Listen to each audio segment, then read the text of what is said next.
Hello class 10, in this video I will be teaching you a portion from the book Alice in Wonderland by Lewis Carroll, and the portion is the Mad Tea Party. So in the previous video what I have done, I'll just give you a brief recapitulation of that a table was laid and we find that there are three characters in that table sitting, and who are that? The Hatter, the Marcher and the Dormouse. Both of them sit, all three of them actually sit at one corner, leaving rest of the table all empty. And when Alice comes in, Alice finds that the Dormouse sits in the middle and he becomes the cushion for the rest of the character, I mean for the Marcher and for the Hatter. Now she comes in and she joins them, and somebody asks her for a cup of wine, but there was no wine, so she thinks that it is not something very good, that although you are not having that portion, you are asking the guests to have it. Then in reply to that, the character said, if you are thinking like that is not civil, then it is also not civil that you just came and sat over here without taking our permission. So then she said that I didn't know that it was your table. And then there comes up, the Hatter says about a riddle, that why is a raven like a writing desk? And she says that she knows the answer. Okay. So with this, at the last we see that three characters comment differently on her attitude.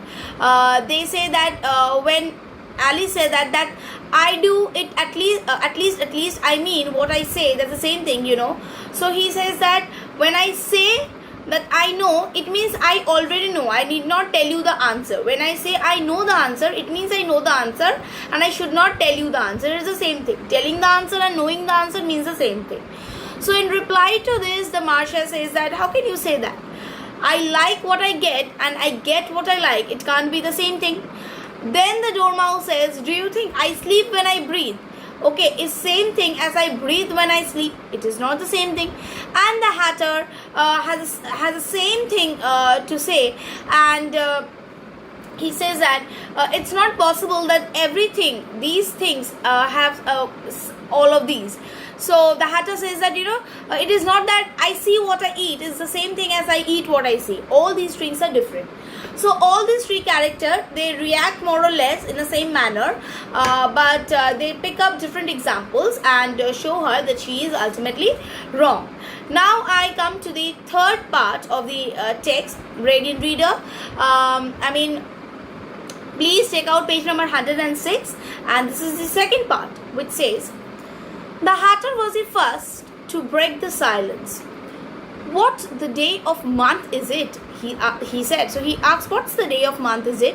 Turning to Alice. He had taken his watch out of his pocket and was looking at it uneasily, shaking it every now and then and holding it to his ear. So he's got a watch, some pocket watch.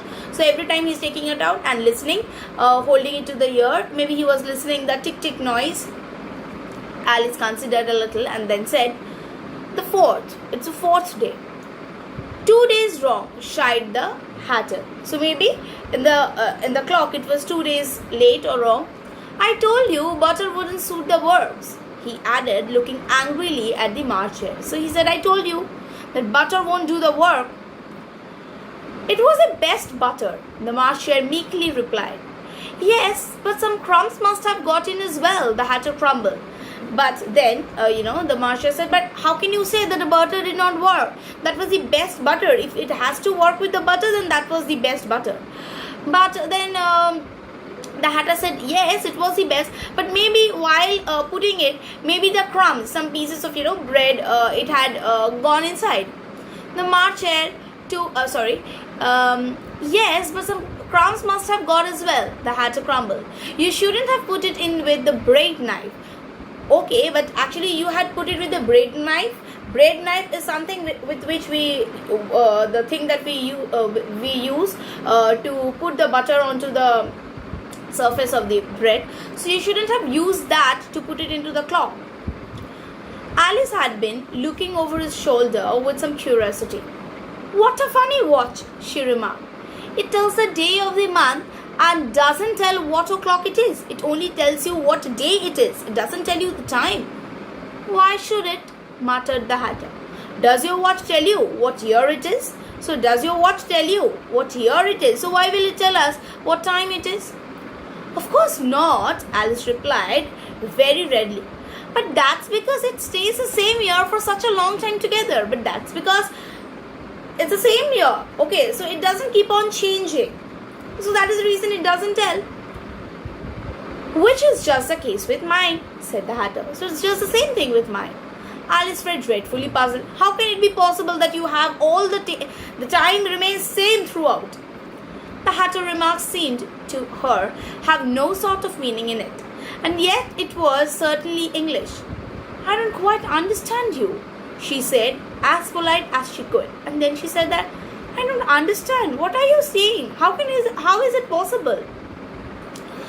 Now we come to page number 109 perhaps. The Dormouse is asleep again. The Hatter and he poured a little hot tea on to its nose. The Dormouse is sleeping. The Hatter puts a little bit of, tea into it. The Dormouse shook its head impatiently, like if somebody, you are sleeping, okay, and somebody puts a hot thing in you, so you will be like something like this. So he also did the same thing and said without opening the eyes, of course, just what I was going to remark myself. And he's so lazy. He says, yes, whatever you all say, same thing is what I say. Have you guessed the riddle yet? The Hatter said, turning to Alice again. Have you guessed your riddle? No, I gave it up, so I don't know, Alice replied. What's the answer? So I don't know, I gave it up. So what's the answer? I haven't the slightest idea, said the Hatter. Nor I, said the Marcher. Alice shied wearily. I think you might do something better with the time, she said. So the person who had asked the riddle, that person himself doesn't know what is the answer. And the other person who had been so positive and so confident about it, they say that even they also don't know. So saying all these things, Alice said that I think you should have utilized your time in a better possible way. You ask riddles and you don't know the answer of the riddle. So how is it possible?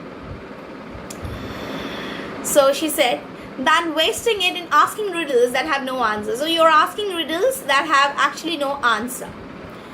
If you knew time as well as I do, said the Hatter, you wouldn't talk about wasting it.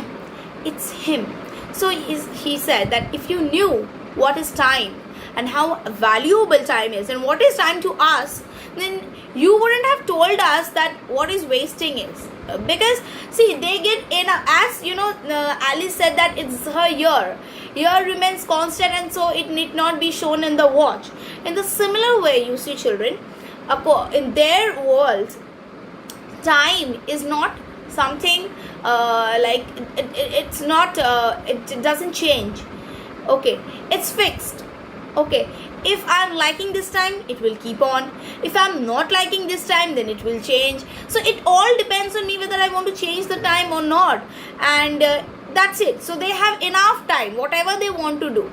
Suppose if they want to give the exam, they'll give the exam till they want to give the exam, and they'll stop only when they're not interested in giving the exam. This is for example, okay? This is not written in the book. This is I'm just telling you, for example.